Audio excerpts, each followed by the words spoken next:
What does a morning look like for you at the moment? Have you got a routine of some kind? Yes, I run every single morning. So What time are you up? When are you waking up? I'm up about 5:30. So every morning starts with a run.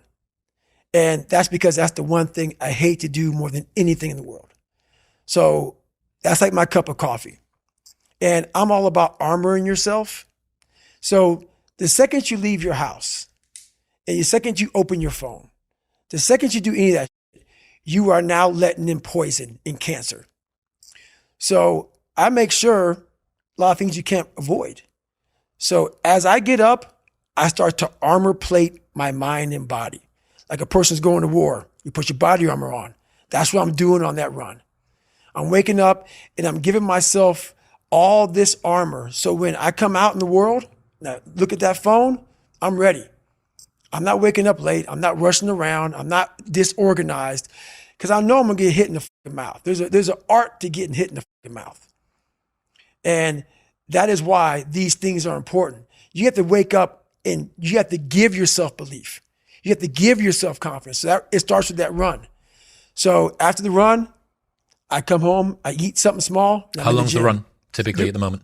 Nowhere under 12 miles. So 12 miles is the minimum. And what are you getting that done in? How long? It depends. Right now I'm running heart rate. So I'm doing like 8:15s, 8:30s because I'm retraining right now. Because what's that? Is that zone 2 for you? Zone 2. Yep. Because of the leg surgery I had. So I'm going back, starting from scratch. So anywhere from about 1:30 to 2 hours, I run every day. Mm-hmm. So you're fasted on the morning? Yes. Up, straight out? Straight out. 90 minutes to 2 hours of running, back, yep. Eat, and I'm in the gym. So, and then after that, to whatever's on the plan for the day. That's how that works every day. Are you still doing your stretching? Because you've got every 2 night. hours of... Every night. 2 hours of meditation, mm-hmm. 90 minutes to 2 hours of running. Mm-hmm. How long's the gym session? Depends, 45 to an hour and a half. Okay. Mm-hmm. Stretching, meditation, run, mm-hmm. eat, mm-hmm. gym. Mm-hmm. What? Is that my missing, Jennifer? Oh, yeah. Yeah. Forgot about that. You cycle as well? Yeah. How long are you cycling? It just depends. I do stationary bike right now a lot. Uh-huh. What are you using? Is it like a watt bike or something similar? Yeah, something similar. Yep. So I put my bike on a like trainer mm-hmm. and I cycle. Yep. At least 3 or 4 days a week I'll do that. So that's your day. There is no room for anything else. Yeah, there is a lot of room. So there's 24 hours and I use it all pretty well. How's your sleep? What's your sleep like? It's really good. Okay. It you is getting now. 8 hours-ish, something like that? 7, 8 hours. Mm-hmm. Yeah. Well, you'd need to with this sort of volume. 7, 8 hours. And you're still doing your stretching stuff? Every night. So you've got a 4-hour block basically of stretching and meditation? Well, no, that's all in one block. You combine the two, right? Yeah, that's all in one block. Cool. Yep. That's one hell of a day. It is. And it's been like that for 7 years. But going back to what you said before about needing to cap success, mm-hmm. you wouldn't be able to fit even 1/10 of that in. Exactly. If you were chasing down. Exactly. Yep. That's exactly it.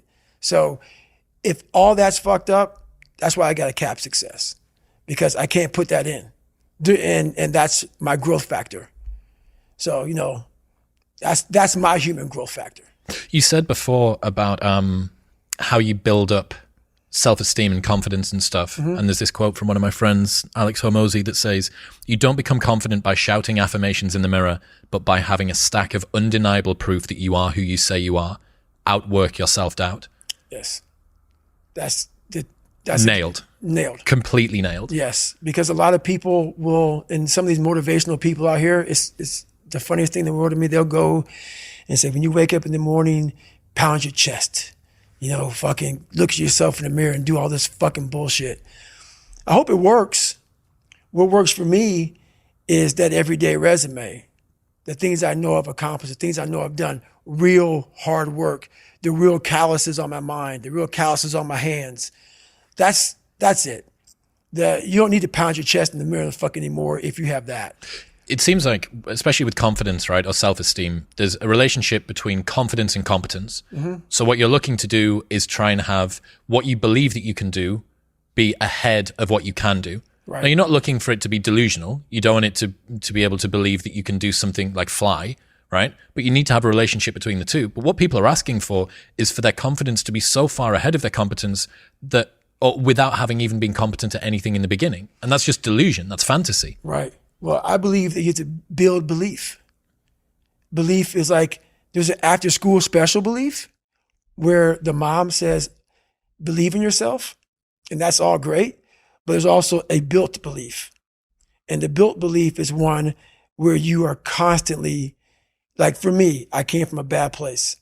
How I build belief is through the daunting tasks I put myself through. So that's proof positive that I can. So it correlates. And that's how this piece of shit kid I once thought I was built belief by saying, I was in 3 Hell Weeks. I went to Ranger School. I tried out for Delta Selection. Undeniable stack of proof. That is proof, motherfucker. So whenever you think you can't, the confidence comes from the thing that you built. You must build belief. You must build confidence. It can't be like, hey, I'm going to go knock that shit out. You got to look over here and say, I can knock that shit out. It's belief, and it's built on what you put in to yourself. Another friend sent me a message this morning knowing that we had this big thing that we've been working toward for a long time today. He said, Nietzsche said, I know of no better life purpose than to perish in attempting the great and impossible. The fact that something seems impossible shouldn't be a reason to not pursue it. That's exactly what makes it worth pursuing. Where would the courage and greatness be if success was certain and there was no risk? The only true failure is shrinking away from life's challenges. Nailed that one also. 2 for 2. Nailed that one also, man. Yeah, it's that dealing with laziness and self-doubt thing, I think. And I do wonder how many people use the look in the mirror, pound the chest, stare into your eyes, say your affirmations, don't get the results, and then lose confidence. Well, that's part of it. A lot of it is limited horizons. Limited horizons are like, I use me as an example always. I came from a small town in Indiana where there was a handful of black families. And a lot of people in that town, when you come from a town of 8,000 people, it's like we had a local plant, Great Dane. And you're like, you know what? I want to work at Great Dane and get a house next to my mom. That's what you know.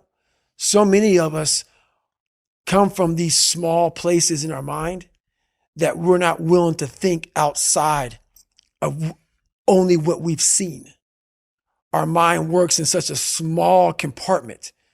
And one thing I was able to do was to dream. Many people, but don't make dreams your fucking master. But I was able to dream outside those fucking 4 walls of that small town. And until you're able to really put yourself into that dream, but don't make dreams your master, that's where you truly become what you're destined to become. What do you mean, don't make dreams your master? A lot of people sit back and they dream about being a sports figure, or dream about being a SEAL, or dream about being an astronaut. And all it is a motherfucking dream. They don't put the work behind the dream. That dream has become their fucking master. When you become the master of your fucking dream is when you say, I want to go be a Navy SEAL. And you say, okay, I'm going to lose 106 pounds in less than 3 fucking months. The dream was the one thing I thought about, and the dream was now gone. Now what comes in, the dream goes away, and the fucking laundry list of fucking details and tasks come up. Gotta do this, gotta do this, gotta do this, gotta do this. That's when you become the master of your dream. So a lot of people out there dreaming. Ryan Holiday says, talking about the thing and doing the thing vie for the same resources. Allocate yours appropriately. That's it. That's it. That's the way it works as well. That's the way that the brain works. You can actually get these kicks of dopamine by telling your friends about, I'm going to be a Navy SEAL. I'm going to start my training next week. It's going to be great. I'm going to feel like this. It feels good.